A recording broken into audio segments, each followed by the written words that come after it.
এই নির্বাচনে যারা বিজয় অর্জন করেছে তাদের প্রতি আমরা কৃতজ্ঞতা জানাই, তাদেরকে ধন্যবাদ জানাই।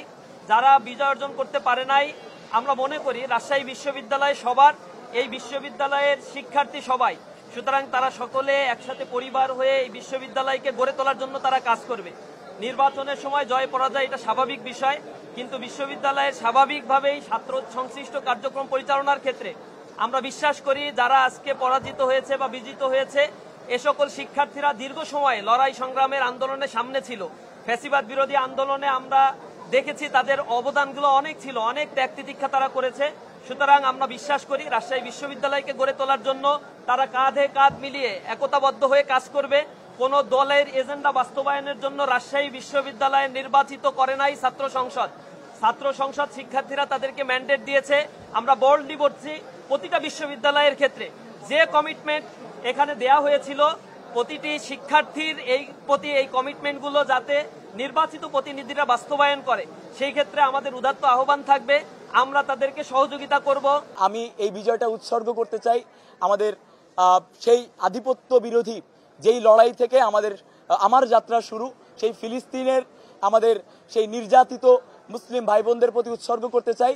আমি এই বিজয়টা উৎসর্গ করতে চাই আমার নির্যাতিত বাবার প্রতি, যেই বাবা আমাকে এই পর্যায়ে এই আন্দোলন সংগ্রামের কারণে যেই বাবা নির্যাতিত হয়ে আজকে কারাগারে কারাবরণ করতে হয়েছে, যেই বাবা আজকে মানসিকভাবে এবং শারীরিকভাবে অসুস্থ আছেন, এখানে আসতে পারেন নাই।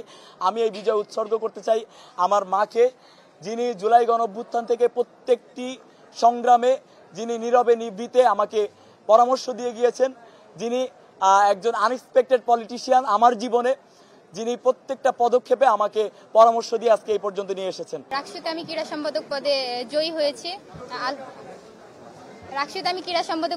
হয়েছি। এ ব্যাপারে আমি অত্যন্ত খুশি। এটা আমার জন্য গর্বের এবং আনন্দের।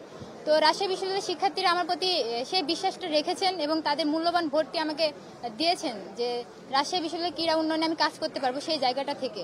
তো আমি আমার জায়গা থেকে রাজশাহী বিশ্ববিদ্যালয়ের ক্রীড়া উন্নয়নে সর্বোত্তম চেষ্টা করব এবং রাজশাহী বিশ্ববিদ্যালয়ের শিক্ষার্থীদের যে খেলাধুলা সেক্টরের যে সমস্যাগুলো আছে এগুলো নিয়ে কাজ করব। এখানে আপনারা দেখেছেন যে বিভিন্ন প্যানেল থেকে আমরা সবাই উঠে এসেছি। তো রাজশাহী বিশ্ববিদ্যালয়ের শিক্ষার্থীদের হয়ে আমরা সবাই একত্রে কাজ করব এবং ক্রীড়া উন্নয়ন নিয়ে কাজ করব। হামজা চৌধুরীর সাথে আমার দেখা হয়েছিল। রাজশাহী বিশ্ববিদ্যালয়ের শিক্ষার্থীরা তাকে যে ভালোবাসা দিয়েছেন এটা আমি তাকে পৌঁছে দেওয়ার চেষ্টা করেছি এবং তিনি খুব খুশি হয়েছিলেন। রাজশাহী বিশ্ববিদ্যালয়ের শিক্ষার্থীদের আমি বলেছিলাম যদি আমি জয়ী হতে পারি বা নির্বাচিত হই তাহলে হামজা চৌধুরীকে কোনো টুর্নামেন্টের মাধ্যমে রাজশাহী বিশ্ববিদ্যালয়ে নিয়ে এসে তাদের ক্রীড়াঙ্গনে দেখা করার সুযোগ করে দিব। ইনশাল্লাহ আমি আমার এই কথা রাখবো। ইনশাল্লাহ আমাদের ইশতেহার, 2 নম্বরের ইশতেহার, বোনের ইশতেহার সবগুলো আমরা একসাথে করে সমন্বয় করে আমাদের সারা বছরের কাজগুলো করবো ইনশাআল্লাহ।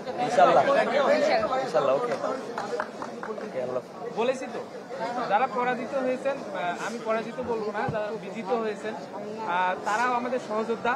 তাদের যে লিডারশিপ কোয়ালিটি, যে ক্যাপাসিটি, এটা তাদের মধ্যে আছে। জাস্ট একজন নির্বাচিত হয় যেহেতু আর বেশিরভাগই পরাজিত হয়, এজন্য আমাদের সেই ভাই বোনদের প্রতি আমরা শ্রদ্ধা জানাই যে তারা যেন সবসময় আমাদের সাথে সহযোগিতা করে আমাদের এই ক্যাম্পাস গড়তে ভূমিকা রাখে।